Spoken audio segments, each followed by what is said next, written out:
गरीब ब्राह्मण और सेठ की कहानी। इस कहानी में आज हम लोग जानेंगे कि कैसे एक गरीब ब्राह्मण यह जिंदगी गरीब से अमीर हो जाती है। वह अपनी ईमानदारी तथा अपनी चालाकी से हर किसी का दिल जीत लिया करता था। किसी गांव में एक गरीब ब्राह्मण रहता था जिसका नाम सुमन था। सुमन शुरुआती दिनों में बहुत ज्यादा अमीर तथा बहुत ज्यादा नेक दिल इंसान था। हालांकि वे अभी भी एक नेक दिल इंसान ही थे, लेकिन उन्होंने इतना दान किया कि वह खुद ही गरीब हो गया था। लेकिन फिर भी गरीब ब्राह्मण कभी अपने दानी होने पर घमंड नहीं किया था और वह हमेशा से ही दान करता रहा था। अब वह बहुत ज्यादा गरीब हो गया था, लेकिन फिर भी वह अगर एक रोटी भी दान करने के लिए मिल जाता तो वरदान करने से पीछे नहीं हटता था। ब्राह्मण एक ऐसा दानी था जो कि अपनी दान करने के लिए खुद ही गरीब हो गया था। आपको बता देंगे, सुमन ब्राह्मण सोचा था कि हम इतना ज्यादा दान करूंगा तो भगवान मुझे जरूर मदद करेंगे। लेकिन फिर भी काफी दिन बीत जाने के बाद उनका कोई पुत्र या पुत्री नहीं हुआ था। फिर भी वह हमेशा से भगवान के नाम पर दान करते आ रहे हैं। आपको बता दें कि सुमन ब्राह्मण की उम्र बहुत ज्यादा हो गई थी और वह बहुत ज्यादा बूढ़े हो चुके थे। उनके पास खाने पीने के पैसे नहीं बचे थे। आप उनसे किसी भी तरह का काम नहीं हो पाता था और किनोवा तब भूख मारने की हो गई थी। तभी दूर गांव में ही किसी ने कहा कि एक सेठ है जो कि ईमानदारी खरीदता है, उसके बदले में वह सारा धन दौलत देता है। सुमन ब्राह्मण सोचा कि मेरे पास तो बहुत सारा नेकिया है, मतलब कि बहुत सारा ईमानदारी है, जिसे बेचकर हम कुछ ना कुछ खरीद लेंगे। वह ब्राह्मण उस सेठ के बारे में पता करता है और उसी सेठ के पास जाता है अपनी कुछ ईमानदारी भेजने के लिए।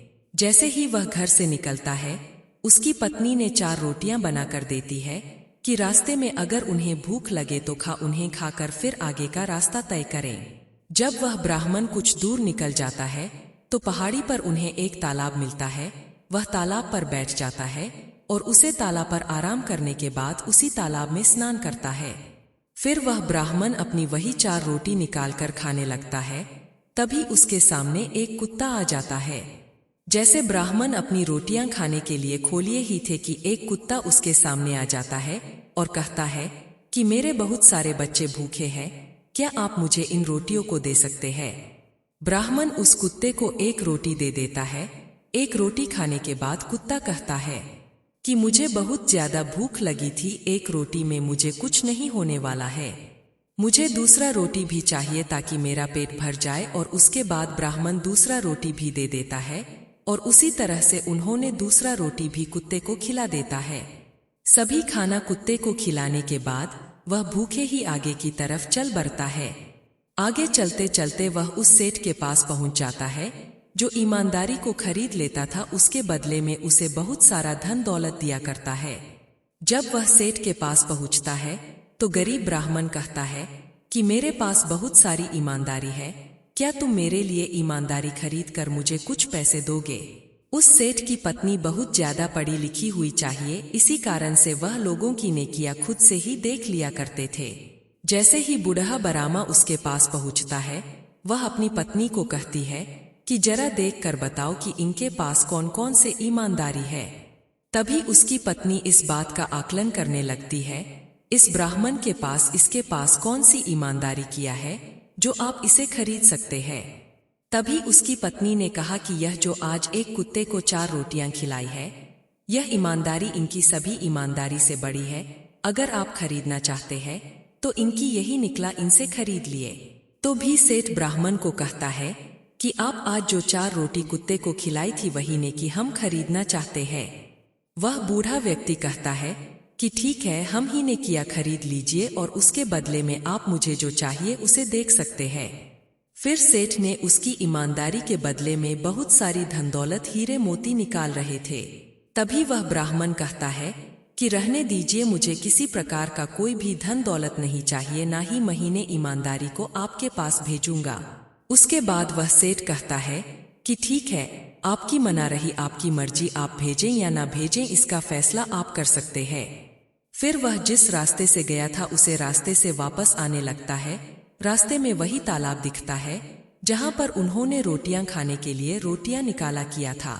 ब्राह्मण जब उस तालाब पर पहुंचता है, उन्होंने वहां से पत्थर के टुकड़े तथा बहुत सारी लकड़ियां योगदान आपके किनारे पड़ा हुआ था उसे अपनी रुमाल में बांध लेता है और घर लेकर चला जाता है। घर देते हैं उन्होंने अपनी पत्नी से कहता है कि यह लो हीरे मोती को, इसको सही से रखो। लेकिन उनकी पत्नी को हीरा मोती देखना बहुत जरूरी हो गया था क्योंकि उन्हें यकीन नहीं हो रहा था। जैसे ही ब्राह्मण किसी काम से बाहर घूमने के लिए जाता है वैसे ही उसे पत्नी रुमाल को खोलकर देखने का प्रयास करती है। जैसे वह उस रुमाल को खोलती है और देखती है तो वह आश्चर्यचकित रह जाती है क्योंकि उसने बहुत सारे हीरे मोती इत्यादि इत्यादि महंगे महंगे सामान थे। जैसा कि आप सभी को पता होगा कि ब्राह्मण ने तालाब के किनारे से बहुत सारी पत्थर तथा वहां पड़े पत्थर के टुकड़े को उठा लिया था और अपने रुमाल में बांध लिया था। लेकिन घर आने के बाद वह पत्थर हीरा मोती तथा कीमती सामान में बदल गया था। जैसे ही ब्राह्मण घर आता है उसकी पत्नी कहती है कि इस रुमाल में तो बहुत सारे हीरे मोती है, आपने कौन सी ने किया उनके पास भेजती है जो आपको इतना सारा हीरा मोती मिला है। यह बात सुनकर ब्राह्मण को अपने बीवी की बात पर यकीन नहीं होता है। वहां कहता है कि जाओ रुमाल लेकर आओ, हमें देखेंगे इसमें क्या है। पत्नी जाती है और रुमाल लेकर आती है। जब ब्राह्मण रुमाल को खोल कर देखता है तो वह स्त्री सच बताया जाता है कि उसमें बहुत सारे हीरे मोती रखे हुए थे।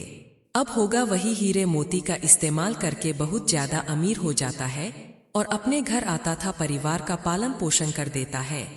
इस धार्मिक कहानी से हमें यह सीखने को मिलती है कि हमें अपने किसी भी गुणों को नहीं भेजना चाहिए और हमारे द्वारा किया गया कोई भी अच्छा कार्य हमें वापस इसका फायदा जरूर मिलता है।